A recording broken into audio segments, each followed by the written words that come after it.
दिन होना चाहिए मंगलवार। कौन सा दिन होना चाहिए? जम के बोलो जरा। मंगलवार। विवाह शादी में देरी हो रही हो, या कोई नया कार्य चालू कर रहे हो उसमें देरी हो रही हो, या कोई सर्विस के लिए नौकरी के लिए जा रहे हो और वो कार्य नहीं हो रहा हो, तो एक धतूरा, केवल एक धतूरा, उस धतूरे को फोड़कर उसके अंदर का फल निकालकर उस फल को शिवलिंग पर चढ़ाकर एक लोटा जल शंकर भगवान को समर्पित कर। दिन होना चाहिए मंगलवार। कौन सा दिन होना चाहिए? जम के बोलो जरा। मंगलवार। समर्पित करो। उसके बाद में आप विवाह के लिए अगर समर्पित करें हैं तो विवाह में देरी नहीं होगी। व्यवसाय और व्यापार के लिए या नौकरी के लिए समर्पित करें हैं तो उसमें देरी नहीं। तुम जिस दिए में भगवान की आरती उतारते हो, जिस दिए से तुम भगवान की पूजन करते हो, उस दिए की बत्ती को नीचे डाल दीजिए और उस दिए को पानी की बाल्टी में धो दीजिए। कौन सी बाल्टी में? जिस बाल्टी के पानी से आप बच्चे को स्नान करा सकते। केवल भगवान पर से ले जाकर, पास में से ले जाकर उस बाल्टी में थोड़ी देर डाल दो और उस बाल्टी के पानी से उस बच्चे को स्नान करा दीजिए। 15 से 20 मिनट, आधा घंटा लगेगा, बच्चे का बुखार पूरा उतर जाएगा। इतना विधान है दीप का। जब आप पशुपति व्रत कर रहे हो या कोई नियम धारण कर रहे हो या कोई आपने नियम उठा रखा है और वो कार्य आपका हो ही नहीं रहा, आपने 2 बार पशुपति व्रत कर लिए, आपने ये कर लिया, आपने प्रदोष कर लिया, आपने सोमवार कर लिया, आपने सारे अनुष्ठान कर लिए, बहुत सारे उपाय भी करे तो भी नहीं हो रहा, तो इस बीच वाली पत्ती पर शहद लगाकर बाबा का जो शिवलिंग है उस शिवलिंग को इसको छुआ दीजिए या उससे चिपका दीजिए और उस पर अपनी हथेली रखकर कामना कर कर वापिस घर को आ जाइए। बाबा आपकी वो मुराद शीघ्र 3 महीने के अंदर पूरा कर ही देता है। ये तो 3 नियम अपनी जिंदगी में धारण कर लें। अगर ठेला लगा रहे हैं रोड पर, अगर आपके पास में कोई व्यापार नहीं, कोई दुकान नहीं, कोई सर्विस नहीं, कोई नौकरी नहीं, 3 नियम जिंदगी में। पहला, एक बार जिंदगी में पशुपति व्रत अवश्य करो। दूसरा, प्रत्येक प्रदोष एक शंकर जी के मंदिर में दिया और एक अपने घर के दरवाजे पर दिया अवश्य लगाओ, प्रत्येक प्रदोष। और तीसरा नियम बना लो, शिवरात्रि महीने की आती है, हर महीने की शिवरात्रि में शंकर जी के मंदिर पर दिया, बेलपत्री के वृक्ष के नीचे दिया, आंवले के वृक्ष के नीचे दिया और अपने घर के दरवाजे पर दिया। ये 4 स्थान पर दिया। प्रत्येक महीने की शिवरात्रि पर लगाना प्रारंभ करो। 4-5 शिवरात्रि निकलेगी, बाबा इशारा कर देगा और तेरी नैया पार। शिवलिंग है, जलाधारी है, पार्वती जी की मूर्त है, गणेश जी की भी मूर्ति है, कार्तिकेय जी की भी मूर्ति है, नंदी की भी मूर्ति है। तो किसी ने कहा कि गुरुजी हम जब शंकर जी को जल चढ़ाते हैं तो पार्वती जी को, गणेश जी को और कार्तिकेय जी को, नंदी को, सबको जल चढ़ाना चाहिए। शिव महापुराण की कथा कहती है केवल शिवलिंग पर आपने जो जल समर्पित करा है वो जल पार्वती जी को भी मिल गया, गणेश जी को भी मिल गया, कार्तिकेय जी को भी मिल गया। उसके सिवाय तुम्हें ये नहीं कि यहां भी जल चढ़ाओ वहां भी जल चढ़ाओ, ना, केवल शंकर जी पे तुमने जल चढ़ा दिया, शिव पिंडी पर जल चढ़ा दिया, वो जल तुम्हें शंकर भगवान का चढ़ा हुआ जल सबको प्राप्त हो गया। अब उसमें तुम्हें ये नहीं सोचना कि मैंने पार्वती जी को तो स्नान कराया ही नहीं, मैंने गणेश जी को तो स्नान कराया ही नहीं, मैंने कार्तिकेय को तो स्नान कराया ही नहीं। ना ना ना, आज पंजाब की इस पवित्र भूमि पर अगर ये प्रसंग निकला है तो इसको आप अगर सुनेंगे तो आपका जीवन सार्थक। शिव जी को 5 तरह से जल चढ़ाने का तरीका है। जैसे पंचामृत होता है, दूध, दही, शहद, घी, शक्कर, ये सब पंचामृत के अंतर्गत आते हैं। उसी तरह शंकर जी को 5 तरह से जल चढ़ाने का क्रम वर्णित किया गया। अब उसको समझेंगे, बहुत सावधानी से समझिएगा। पहला, जल लेकर आए, सीधे डायरेक्ट शंकर भगवान के शिवलिंग पर चढ़ा दिया, ये प्रथम जल का चढ़ाने का तरीका। दूसरा, जहां से पानी बहकर जाता है, जहां से जल बहकर जा रहा है, उसके ठीक विपरीत जल उत्तर में जा रहा है, आप दक्षिण में खड़े होंगे और दक्षिण में खड़े होकर उत्तर की ओर मुख करेंगे और शिव जी को जल समर्पित करेंगे। ये रोग मुक्ति करने वाला है और हमारे रोग पर हमें विजय प्रदान करने वाला। ये जल चढ़ाना। एक सीधे मंदिर में गए, लोटा भरकर जल उठाया, शिव जी को चढ़ा दिया। दूसरा जल, जहां से पानी बहता है, शिव जी का चढ़ा हुआ जल जहां से बहकर जाता है, उसके ठीक विपरीत में शिव जी का जल इधर जा रहा है तो तुम यहां खड़े हो, तुम यहां बैठो, यहां मत बैठना, यहां मत बैठना, इधर बैठो। अगर रोग का निवारण है तो यहां बैठकर। तीसरा, अशोक सुंदरी से जल चढ़ाते चढ़ाते शिवलिंग तक लेकर जाना और शंकर भगवान के शिवलिंग पर पूर्ण जल समर्पित करना। ये तीसरा तरीका, ये कार्य की सिद्धता के लिए। हम जब किसी से आस ना लगाकर परमात्मा से विनती करते हैं तो वो विनती करने का तरीका तीसरा। चौथा, शिव जी पे चढ़ा हुआ जल 5 जगह पर समर्पित करना। गणेश जी, कार्तिकेय, अशोक सुंदरी, शिवलिंग और जलाधारी, ये चौथा क्रम है। और 5वां जल समर्पित करना, 5वें नंबर। शिव जी को 5वें नंबर का जो जल आता है, जो जलाधारी है, ऊपर जिसमें पानी भरा रहता है और नीचे एक एक बूंद टपकता रहता है, जलाधारी में जल समर्पित कर कर उसी जल को बचाकर अशोक सुंदरी वाली जगह पर थोड़ा सा चढ़ाकर उसी में से जल शिवलिंग पर जब हम समर्पित करते हैं तो हम जिस कार्य के लिए जा रहे हैं वो कार्य सफल हो। धतूरे का जो पुष्प है उसको 2 जगह पर समर्पित किया जाता है। अशोक सुंदरी के स्थान पर जो खिला हुआ भाग है उसको इस तरह से रखते हैं कि शिवलिंग की ओर उसका खिला भाग जाए, और डंडी का भाग इधर गणेश जी, कार्तिकेय जी और 33 कोटि जो देवी देवता हैं उस ओर उसका भाग जाए। एक दूसरा, शिवलिंग पर जब हम धतूरे का पुष्प समर्पित करते हैं तो उस फूल का खिला हुआ जो भाग होता है उसका मुख हमारी ओर होना चाहिए। बहुत अंतर है महाराज। कनेर का पुष्प इससे विपरीत में चलता है। कनेर का जो पुष्प होता है उसकी डंडी का मुख हम अपनी ओर रख लेते हैं और खिला हुआ भाग महादेव की ओर कर देते हैं। जिसका व्यापार ना चले, व्यवसाय ना चल रहा हो, बहुत ज्यादा कष्ट में जीवन निकल रहा हो और बहुत ही ज्यादा तकलीफ हो रही हो, तो धतूरे को हल्दी में डुबोकर शंकर भगवान को 12 बजे समर्पित करें। उस धतूरे को वापस उठा लाएं 5-10 मिनट के बाद, श्री शिवाय नमस्तुभ्यम बोलकर लाल कपड़े में उसको बांधकर व्यापार वाली जगह में कहीं पर भी उसको बांध दिया जाए। व्यापार पीछे नहीं हटता, व्यापार अग्रण्य भाव में बढ़ता चले जाता है। महाराज, हल्दी में डुबोना पड़ता है। जलाधारी, अशोक सुंदरी वाला स्थान, ये जो जलाधारी, बेटियों के स्थान से जलाधारी तक जो कनेर के माला बनाकर स्पर्श कर कर लगा देता है, शिवरात्रि के दिन प्रदोष काल के समय पर उस पति पत्नी में कितना भी झगड़ा हो रहा हो, आपस में प्रेम बनना प्रारंभ हो जाता है। अदालत का केस धीरे धीरे समाप्त हो। ये भी अलग अलग होते हैं। पहला दिया होता है पणाती दिया। मैं चैनल वालों से कहूंगा, अगर आपके पास में क्योंकि हमने पहले भी कथा में कहा कि जिस जिस जगह का स्मरण कराएं उस जगह का फोटो भी आप दिखाएंगे तो उसका आनंद कथा सुनने वालों को, ऑनलाइन वालों को मिलेगा। पहला होता है पणती दिया। ये पणती दिया मट्टी का दीप, जिस दीप के अग्रभाग को थोड़ा सा बड़ा कर दिया जाता है, उसको पणती दिया कहते हैं। ये पणती दिया जब भी भगवान के सामने लगाया जाता है तो इस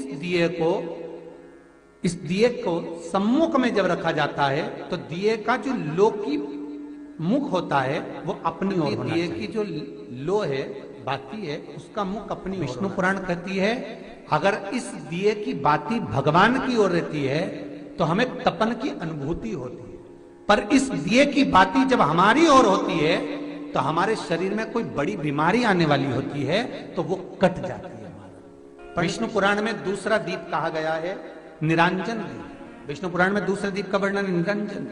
जिस निरंजन दीप में महाराज आपने देखा होगा डमरू जैसी आकृति होती है। अगर चैनल पे कथा देख रहे होगे तो इनके पास में अगर होगा तो अवश्य दिखाएंगे। निरंजन, इस निरंजन दीप में डमरू की आकृति होती है, रखने का भाग और ऊपर का भाग इस तरह से, और ऊपर उसमें दिए लगाए के लिए बाती का स्थान रहता है। किसी किसी में 5 कंगूरे होते हैं, किसी किसी में 6 कंगूरे होते हैं। इसको निरंजन दीप कहते हैं। महाराज विष्णु पुराण के 5वें अंश में लिखा गया, निरंजन दीप भगवान के सम्मुख में राइट भाग में लगाया जाता है। भगवान का जो स्थान होता है, भगवान का जो मंदिर होता है, तो भगवान का राइट, आपका होगा लेफ्ट, क्योंकि आप भगवान के सामने बैठोगे तो भगवान का राइट, आपका लेफ्ट। तो आप जब लगाएंगे तो आप लेफ्ट में लगाएंगे, आपका लेफ्ट होगा और भगवान का वो भाग राइट कहलाएगा। तो भगवान के सीधे हाथ की ओर लगता है। माना निरंजन, निरंजन दीप कभी भी तेल का नहीं लगता। माना निरंजन दीप कभी भी तेल का नहीं लगेगा। हाँ, ये हो सकता है कि बटी निरंजन जो दीप होता है उसमें तेल डाल सकते हैं। बटी निरंजन दीप जो होता है उसमें कंगूरे नहीं होते। बटी निरंजन दीप केवल गोल होगा, ऊपर से डमरू जैसी आकृति होगी, डमरू जैसा होता है, ऊपर से उसमें कहीं कंगूरे नहीं होते।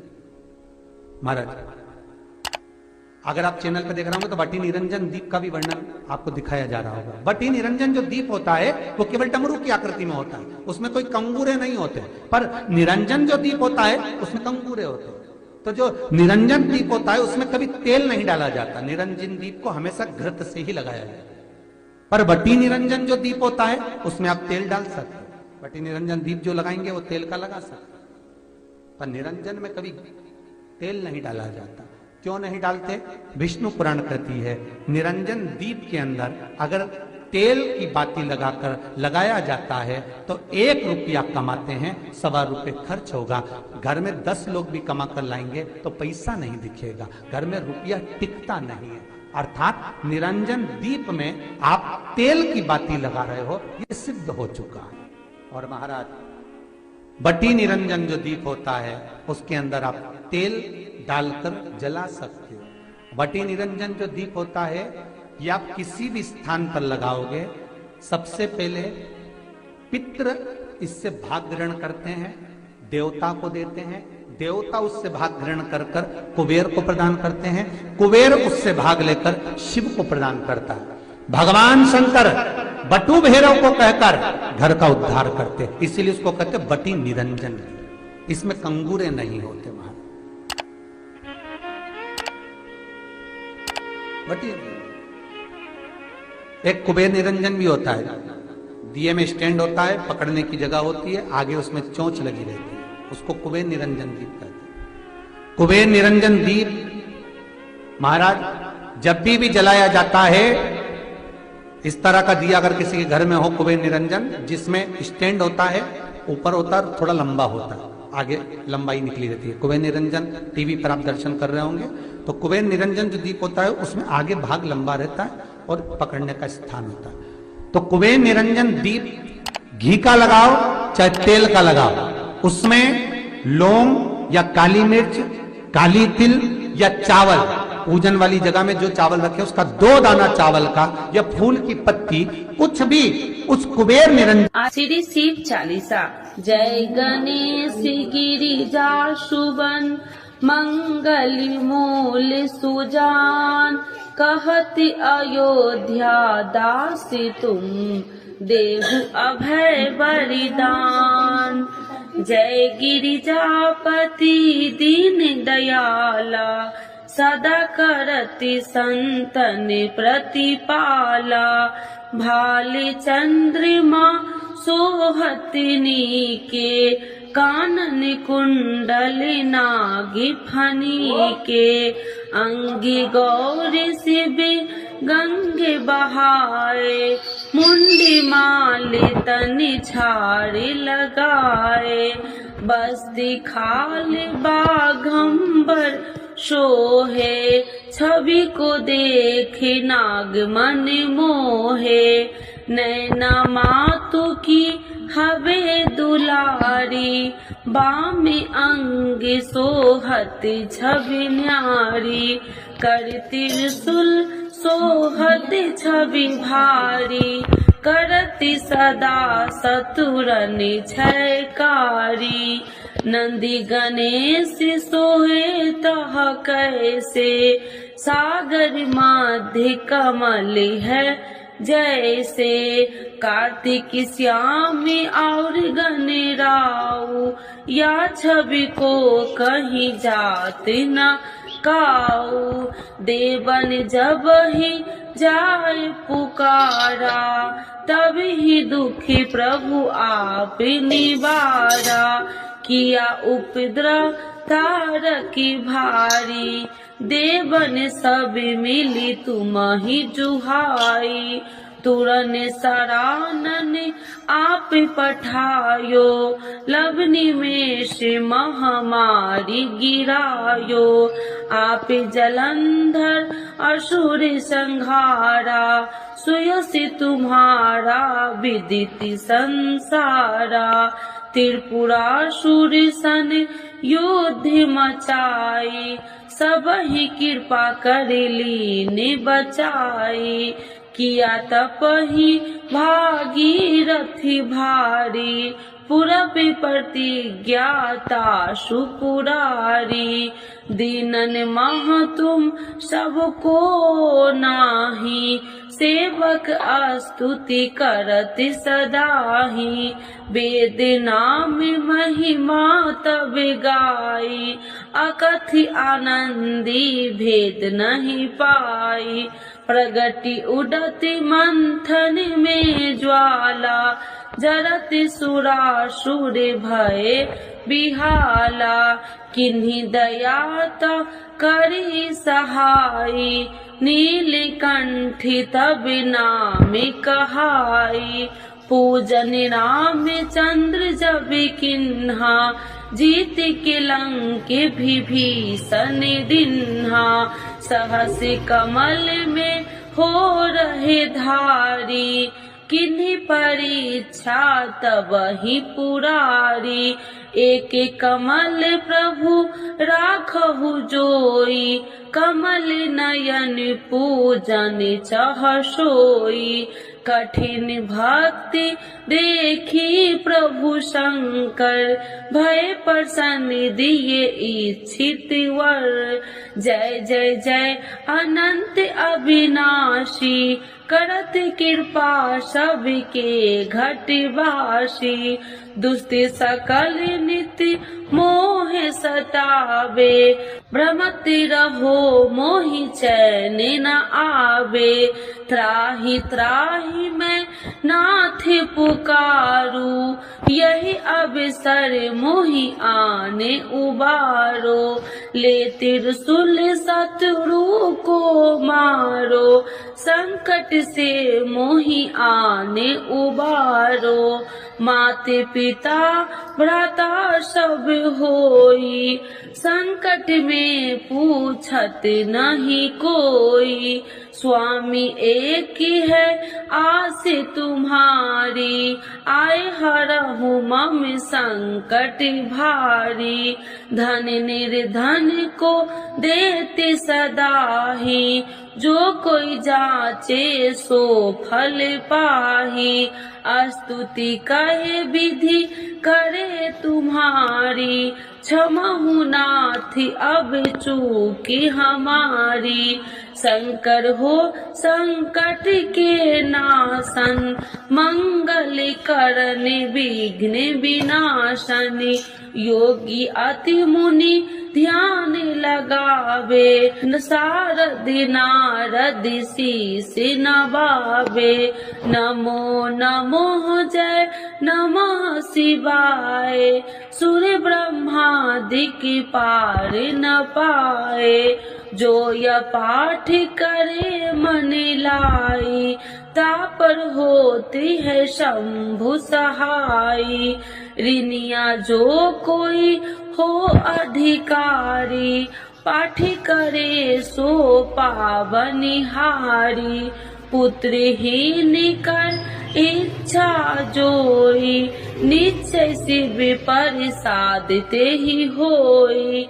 पंडित तिरोदशी को लावे, ध्यान पूर्वक होम करावे। तिरोदशी व्रत करे हमेशा, ताके तन नहीं रहे कलेसा। धूप दीप नैवेद्य चढ़ावे, शंकर सन मुखी पाठ सुनावे, जन्म जन्म के पाप नशावे, अंति धाम शिवपुरी में पावे। कहत अयोध्या दासी आसी तुम्हारी, जानी सकल दुखी हरहु हमारी। नित्य नेम कर प्रातः ही पाठ करो चालीसा, तुम मेरी मनोकामना पूर्ण करो जगदीश। माघशर छठी हेमंत ऋतु 164 जान, स्तुति चालीसा शिव ही पुण्य के कल्याण। आज के युग में शिव चालीसा पाठ व्यक्ति के जीवन के लिए बहुत महत्वपूर्ण है। शिव चालीसा की सरल भाषा के माध्यम भगवान शिव को आसानी से प्रसन्न किया जा सकता है। भक्त अपने जीवन में पैदा हुई कठिनाइयों और बाधाओं को दूर करने के लिए श्री शिव चालीसा का नियमित पाठ करते हैं। श्री शिव चालीसा के पाठ से आप अपने दुखों को दूर कर भगवान शिव को असीम कृपा प्राप्त कर सकते हैं। शिव चालीसा का पाठ हमेशा सुबह जल्दी उठकर स्नान करने के बाद करना चाहिए। भक्त प्रायः सोमवार, शिवरात्रि, प्रदोष व्रत, त्रयोदशी व्रत एवं श्रावण के पवित्र महीने के दौरान शिव चालीसा का पाठ किया जाता है। तो एक बार बोलिए प्रेम से शिव जी की जय, माता पार्वती की जय।